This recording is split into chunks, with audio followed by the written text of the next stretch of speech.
মধ্যপ্রাচ্যের দ্বিতীয় শ্রমবাজার হিসাবে খ্যাত সংযুক্ত আরব আমিরাতে বৈধ অবৈধ মিলিয়ে প্রায় 15 লাখ বাংলাদেশির বাস। বর্তমানে দেশটিতে চলছে সাধারণ ক্ষমা।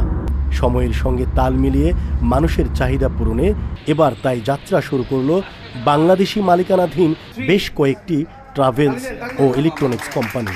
সম্প্রতি দেরা দুবাইয়ের নাখিল এলাকায় চালু হয়েছে বিএমএম ট্রাভেলস, ট্যুরিজম এবং একেএফ টাইপিং সেন্টার। 4টা লাইসেন্স আছে। 4টা লাইসেন্সে আমার কমসে কম 70-80 জন লোক আছে। এই 70-80 জন লোক যত রেমিটেন্স বৈধ পথেই পাঠায়, ইনশাআল্লাহ আগামীতেও পাঠাবে বৈধ পথে, ব্যাংকের মাধ্যমে পাঠাবে।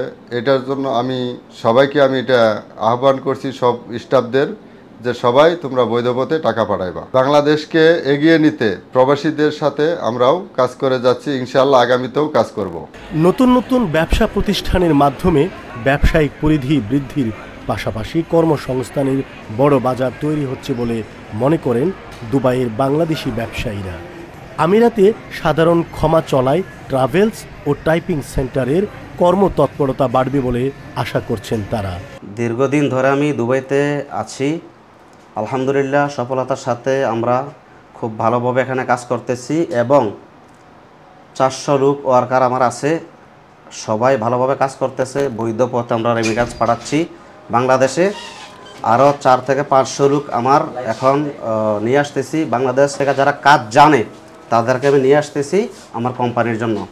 আপনারা জানেন যে শ্রমবাজারের ভিতরে দ্বিতীয় স্থান হচ্ছে আরব আমিরাতে। আমি দুবাইতে আছি, এখানে হাজার হাজার বাংলাদেশিরা আছে।